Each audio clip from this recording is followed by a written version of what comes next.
Aku akan bantu dia karena aku mengasihi dia. Akan ku bantu dia karena waktu itu dia udah nolongin aku. Kalau aku tolong dia, apakah aku akan dapat untung lebih? Kalau enggak, ngapain?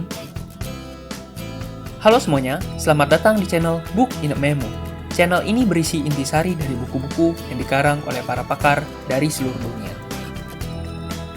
Buku yang akan kita bahas hari ini berjudul Give and Take karya Adam Grant.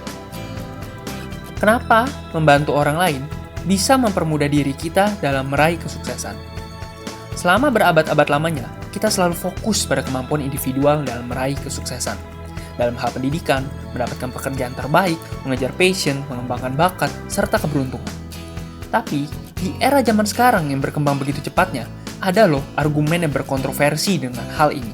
Bahwa kesuksesan kita tidak hanya ditentukan oleh kemampuan personal saja, melainkan juga didasarkan pada suatu kelompok atau tim. Oleh karena itulah, di sini interaksi terhadap orang lain menjadi hal yang vital dan krusial. Di sinilah konsep give and take akan mempengaruhi hasil final dari seseorang berhasil ataupun gagal dalam kehidupannya. Ada 3 poin penting dalam buku ini yang bisa kita pelajari bersama-sama. Yang pertama, pola interaksi manusia dibagi menjadi 3, yaitu taker, giver, and matcher. Maksudnya gimana? Seorang taker menganggap dunia sebagai tempat yang kompetitif. Pilihannya cuma 2, kamu dimakan atau kamu yang makan balik.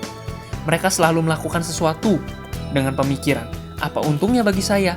Apakah dengan saya bantu dia, saya dapat manfaat lebih? Orangnya perhitungan banget. Mereka harus mendapatkan manfaat yang lebih besar daripada orang lain. Meskipun pada akhirnya merugikan orang lain, ya mereka bodo amat. Mereka tidak peduli. Kedua, seorang giver. Mereka menganggap dunia sebagai lingkungan yang friendly, ramah, bersahabat. Mereka yakin bahwa jika mereka ingin sukses, mereka harus ikhlas membantu orang lain. Sifatnya tulus dan membantu tanpa mengharapkan balasan atas tindakannya. Mereka layaknya seorang angel atau malaikat. Ketiga, seorang matcher. Ini merupakan orang-orang pada kebanyakan. Fokusnya pada keadilan. Ketika mereka melakukan sesuatu, mereka juga berharap orang tersebut akan melakukan hal yang sama pada mereka. Mereka menolong orang yang pernah menolong mereka, atau sebaliknya, apabila orang lain minta tolong, akan tetapi mereka tidak membalasnya, maka hal ini akan menjadi masalah besar untuk seorang matcher. Berikut ilustrasinya. Kamu lagi ngecat rumah, dan lagi butuh bantuan orang lain. Seorang giver akan secara otomatis ngecek jadwal mereka, dan kalau memungkinkan, mereka akan senang sekali menawarkan bantuannya. Bahkan kalaupun tidak bisa, mereka akan mengusahakannya, mengatur jadwal, dan benar-benar mengusahakan untuk membantu kita. Seorang matcher akan membantu apabila kamu dulu pernah membantu dia sebelumnya, atau dia yakin bahwa kamu akan membalas budi mereka. Seorang takers sebaliknya akan membantumu apabila ia berpikir bahwa dia akan memperoleh imbalan yang lebih besar atas perbuatannya. Jika tidak, seorang taker pasti akan cari-cari alasan dan mencoba menolak. Dia akan mencoba menghindari kita. 3 orang ini pasti akan kita temui dalam kehidupan sehari-hari. Dan bagaimana dengan Anda? Tipe yang mana Anda? Di satu lingkungan bisa saja kita menjadi seorang givers, tetapi di lingkungan lain kita bisa juga menjadi seorang takers ataupun matchers. Jadi, memang 3 pola interaksi ini tergantung dengan waktu, tempat, serta kondisi, dan dengan siapa kita berinteraksi.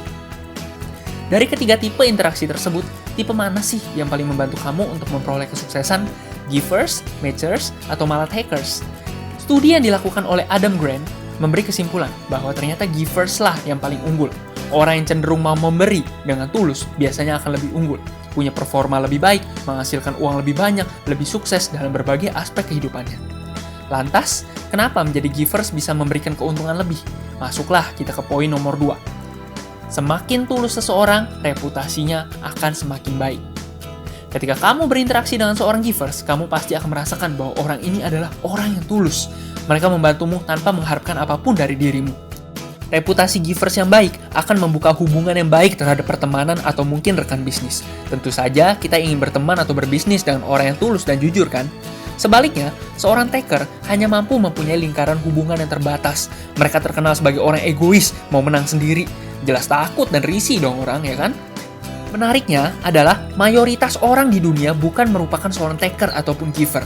Mayoritas kebanyakan orang mempunyai mindset bahwa ketika saya memberi, maka saya harus menerima yang setimpal. Dengan mindset seperti ini, givers akan mempunyai hubungan yang baik dengan mayoritas orang.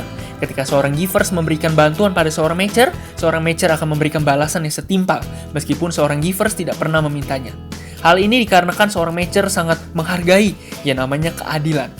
Coba bayangin deh, kalau seorang takers berinteraksi dengan seorang matchers, pasti takers akan berusaha memperoleh keuntungan dari hubungan tersebut. Apabila seorang matcher merasa dimanfaatkan dan diperas oleh seorang takers, maka matcher tersebut akan memberikan balasan yang negatif, setimpal. Nah, bahaya kan? Efek jangka panjangnya adalah givers akan menikmati reputasi yang semakin baik dan lingkaran hubungan yang semakin luas, sedangkan takers akan mempunyai reputasi yang buruk dan diwaspadai oleh lingkungan sekelilingnya. Selalu ingat kawan, your network is your network. Jaringan pertemanan dan bisnismu akan membantu dirimu dalam karirmu. Ketika kamu punya reputasi givers, maka kamu akan dengan mudahnya memiliki teman atau rekan bisnis. Mana ada sih orang nggak mau berbisnis atau berteman sama orang yang baik, tulus, serta mau menolong orang lain. Sebaliknya, apabila kamu sudah punya reputasi sebagai takers, maka orang akan waspada dalam berhubungan dengan kamu, bahwa kamu pasti akan berusaha menipu dan menindas mereka. Inilah alasan kenapa menjadi givers menjadi suatu hal yang sangat krusial dan sangat penting untuk dilakukan. Dan jangan sampai deh Anda jadi seorang takers ya. 3. Menjadi givers adalah kunci sukses. Di era saat ini, tidaklah lagi kita bekerja seorang diri, melainkan lebih kepada teamwork atau berkelompok. Kita harus mampu bekerja sama. Itulah sebabnya, membangun kepercayaan adalah hal yang penting untuk dibangun dalam suatu hubungan. Kepercayaan baru bisa dibangun ketika kamu mempunyai reputasi awal yang baik.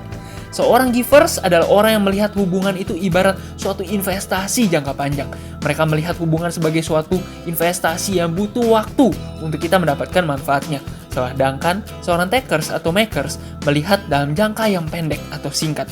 Kalau tidak ada manfaat dalam hubungan tersebut secara langsung, maka hubungan tersebut tidaklah bermanfaat bagi dirinya. Padahal, membangun hubungan itu ibarat membangun suatu pohon, menumbuhkan suatu tanaman. Kamu perlu waktu agar hubungan tersebut bisa tumbuh dan menghasilkan manfaat bagi dirimu. Ketika kamu memberi, maka kamu akan menerima. Apa yang kamu tabur, itu jugalah yang akan kamu tuai. Mungkin Anda tidak akan mendapatkan manfaatnya secara langsung, tetapi dalam jangka panjang, manfaat ini akan membantu Anda dalam meraih kesuksesan dalam hidup. Apabila Anda masih di sini, kemungkinan besar Anda sudah menonton video ini secara keseluruhan. Terima kasih sudah meluangkan sedikit waktu Anda untuk menonton video kami. Semoga apa yang telah disampaikan dapat bermanfaat bagi Anda. Mohon dukungan Anda dengan like dan subscribe channel ini. Jangan lupa klik lonceng notifikasi supaya Anda tidak ketinggalan video-video baru dari kami. Terima kasih dan sampai jumpa lagi di video-video selanjutnya. Bye-bye!